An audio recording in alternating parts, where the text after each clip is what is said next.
Sean Myers here, joined by Mike Manning, the head coach of the Kiski area Cavaliers baseball team, postseason bound in Class 4A. And Mike, first off, congrats, second season, and it's a heck of a good one for you and for your Cavaliers. I was really impressed when I saw you in a non-section victory against Franklin Regional, and I think there's a lot of good things. 11-win season. What did you most like about the regular season and your team's performance? The thing I like most is the way that the kids have believed in me and each other in the process, and especially in our pitching staff and how they have trusted me, trusted our catchers, and that's gone a long way for us. I know, like, historically, kids.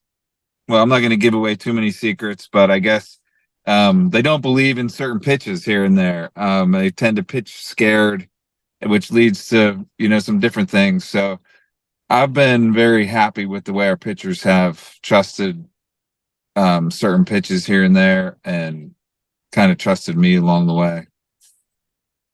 Overall record is improved from a year ago. Now, you did make the postseason last season and had a really tough finish to it, a heartbreaking loss against Greater Latrobe, and then you saw the Wildcats go all the way to a championship game. What was the focus throughout the offseason and taking that next step, and how have you been able to do it?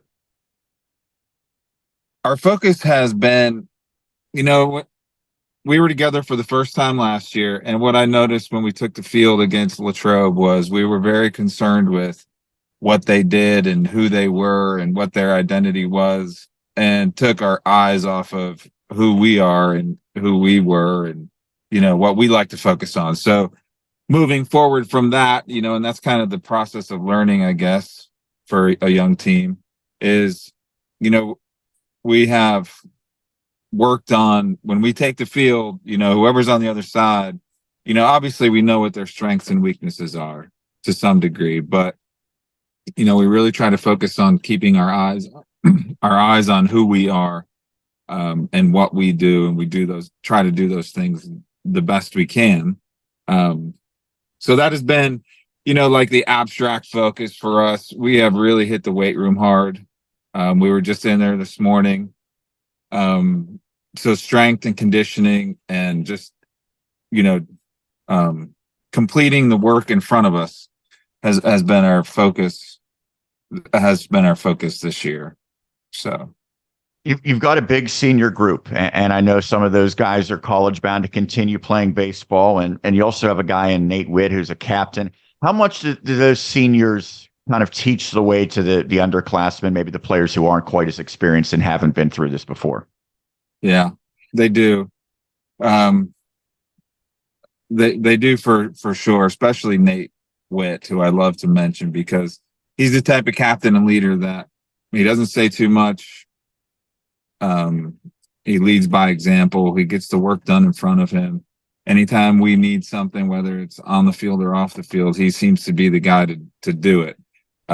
He gets the big hit, but also, he'll carry the ball bucket, do all those intangible things that, hopefully trickle down to the younger guys. And that's what you look for from a leader. But all 7 of our seniors have their own special way of leading and, adding a piece of themselves to our culture. So it's going to be hard to see all those guys go for sure. And I promised them that we would continue to do what they have set out to do. And hopefully a little piece of them lives on for a couple years in the Kiski culture. Obviously, making a deep postseason run will help further solidify that. But first, you're going to have to go through Char Valley, the number 7 seed, as you get the number 10 seed. So first off, the number 10 seed, how did that align with the expectations you might have had going in?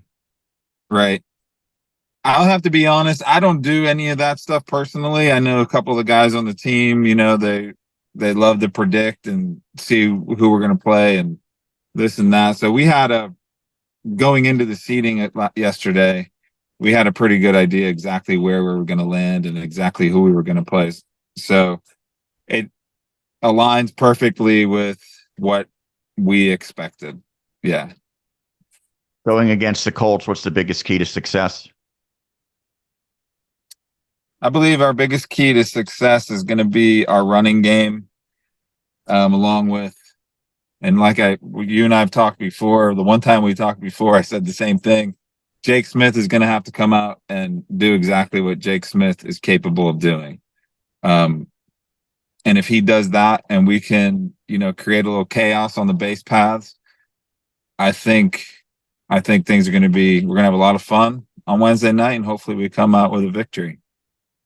Well, hopefully it will be a fun time indeed on Wednesday at North Allegheny. Mike, thank you so much for doing this. We appreciate the time. Congrats on getting to the postseason and good luck the rest of the way. Okay.